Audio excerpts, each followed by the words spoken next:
نحمده ونصلي ونسلم على رسوله الكريم اما بعد فاعوذ باللہ من الشیطان الرجیم بسم اللہ الرحمن الرحیم اللہم صلی علی سیدنا مولانا محمد وآلہ وصحبہ وبارک وسلم۔ اللہ رب العالمین قرآن مجید فرقان حمید میں ارشاد فرماتا ہے کہ لا تأکلوا اموالکم بینکم بالباطل، کہ اپنا آپس میں تم مال جو ہے وہ باطل طریقے سے ایک دوسرے کا نہ کھاؤ۔ صحیح۔ آیت کا مفہوم یہ ہے۔ اب اس میں دیکھیں کہ حقوق اللہ جہاں دیگر ہیں وہاں اس میں سے ہم نے اکثر دیکھا ہے کہ لوگ آپس میں ایک دوسرے کا جو مال ہے وہ ناحق کھاتے ہیں۔ صحیح۔ اب حقوق کیا ہیں؟ یہ جو انسان پر ہیں یہ دو طرح کے حقوق لازم ہیں، ایک ہوتا ہے حقوق العباد اور ایک ہوتا ہے حقوق اللہ۔ حقوق اللہ کیا ہوتے ہیں؟ یہ اللہ رب العالمین کے متعلق جتنے حقوق ہیں، نماز، روزہ، حج، زکوٰۃ وغیرہ۔ صحیح۔ اور حقوق العباد میں یہ آتا ہے کہ انسانوں کے حقوق، یعنی انسانوں کے ساتھ ہم نے بلائی کرنی ہے، کسی کا مال جو ہے وہ ناحق طریقے سے نہیں کھانا۔ اب قرآن مجید فرقان حمید میں ارشاد ہوتا ہے کہ تم آپس میں ایک دوسرے کا مال ناحق طریقے سے نہ کھاؤ۔ صحیح۔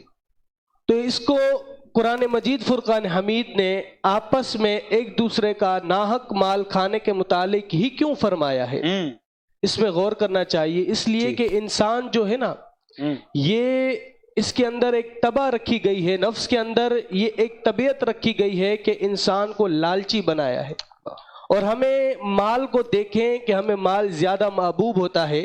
اب کچھ شخص ایسے ہوتے ہیں کہ ہمارے پاس کسی طرح سے بھی بس مال آ جانا چاہیے۔ اب وہ کیا کرتے ہیں، اس کے متعلق ڈاکہ بھی ڈالتے ہیں، کسی کا ناحق مال بھی کھاتے ہیں۔ مثلا کسی سے پیسے لیے ادھار، اب اس کو واپس نہ کرنا، یہ ناحق مال کھانے کے زمرے میں آ گیا۔ حضور نبی کریم صلی اللہ علیہ وآلہ وسلم نے صحابہ کرام سے ارشاد فرمایا کہ صحابیوں تم جانتے ہو کہ مفلس شخص کون ہے؟ تو صحابہ کرام نے عرض کی یا رسول اللہ، مفلس تو ہمارے نزدیک اسے کہا جاتا ہے کہ جس کے پاس روپیہ پیسہ مال نہ ہو۔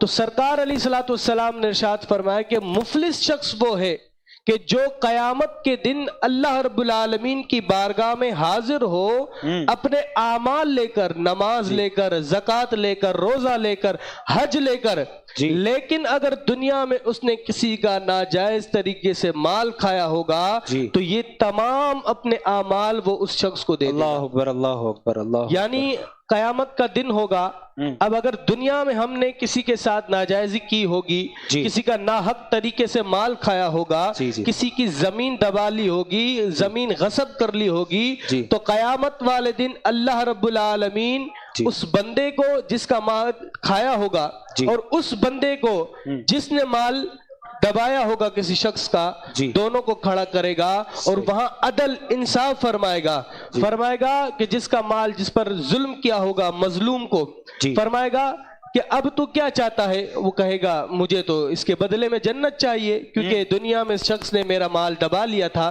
تو اللہ رب العالمین ظالم کی نیکیاں اٹھا کر مظلوم کے پلڑے میں ڈال دے گا۔ اب بھی اگر کچھ کمی ہوگی تو اللہ رب العالمین کیا کرے گا؟ جو مظلوم ہوگا اس کے گناہ لے کر اس ظالم کے پلڑے میں ڈال دے گا۔ اللہ اکبر۔ پھر کیا ہوگا؟ پھر اس ظالم کو جہنم میں ڈال دیا جائے گا۔ تو اس حدیث سے، اس آیت پہ جو یہ وعید آئی ہے کہ اگر ہم بظاہر ہم تو اس کو چھوٹا سا عمل سمجھتے ہیں، آج ہمارے پاس اگر طاقت ہے تو ہم اپنے آپ کو کوئی بڑا فرعون سمجھنے لگتے ہیں معذرت کے ساتھ، تو ہم کیا کرتے ہیں؟ تمام طاقتیں ہمارے پاس ہیں، اب یہ تو ہمارا کچھ نہیں بگاڑ سکتا۔ دنیا میں چاہے ہم ناجائز طریقے سے بندوں کا مال غصب کر لیں، زمینیں دبا لیں، لیکن قیامت بھی تو لگنی ہے، حشر بھی لگنا ہے، پھر حشر کو ہوگا معلوم جیتا کون ہارا کون۔